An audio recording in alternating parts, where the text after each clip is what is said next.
যশোরে উদ্বেগজনক হারে বাড়ছে মরণঘাতী এইচআইভি/এইডস আক্রান্তের সংখ্যা। চলতি বছর 10 মাসে আগের এক বছরের চেয়ে দ্বিগুণ রোগী শনাক্ত হয়েছে।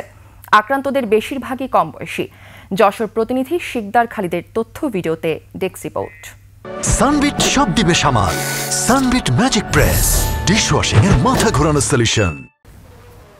মরণঘাতী এইচআইভি/এইডস যেন ভয়াল মৃত্যুর হাতছানি। যশোর জেনারেল হাসপাতালের অ্যান্টিরেক্টোভাইরাল থেরাপি এআরটি সেন্টারের তথ্য মতে চলতি বছর অক্টোবর পর্যন্ত ৫,১০০ জনের রক্ত পরীক্ষা করে ৫১ জনের শরীরে এইচআইভি শনাক্ত হয়েছে। এর মধ্যে মারা গেছে ৫ জন। সংক্রমণ কেন বাড়তে পারে, আবার এই যে স্টুডেন্ট কম বয়সী এদের মধ্যে কেন এটা দেখা যাচ্ছে, এটা এখনো সুস্পষ্টভাবে ডিসিশনে অথবা সিদ্ধান্তে আসতে গেলে আর কিছু সময় লাগবে, আরো বিস্তারিত স্টাডি করা লাগবে। চিকিৎসকরা বলছেন পারিবারিক নজরদারির অভাব, অজ্ঞতা ও সামাজিকভাবে সংকোচবোধের কারণে তরুণদের মধ্যে সংক্রমণ বাড়ছে।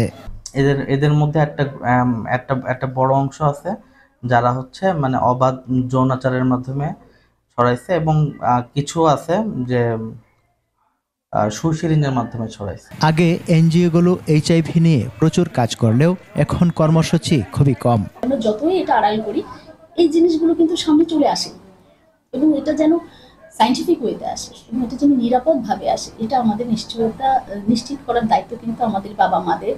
আমরা যারা দায়িত্বশীল অবস্থানে আছি তাদের সবাই। সংক্রমণের ঊর্ধ্বগতি বন্ধে সামাজিক আন্দোলনের উপর গুরুত্ব দিলেন সিভিল সার্জন।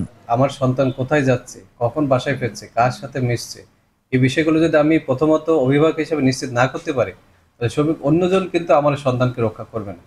সে হয়তো একটা পর্যায়ে চিকিৎসা পাবে, কিন্তু ততক্ষণে তার কিন্তু জীবনের অনেক সমস্যা কিন্তু এসে যাবে। জেলায় এইচআইভি শনাক্ত 12 জন পথশিশু, যাদের বয়স 16-র নিচে। আর প্রবাস ফেরত 12 জনের মধ্যে 5 জনের স্ত্রীও এইচআইভি আক্রান্ত হয়েছেন। সমার ইসলাম, 21 টেলিভিশন।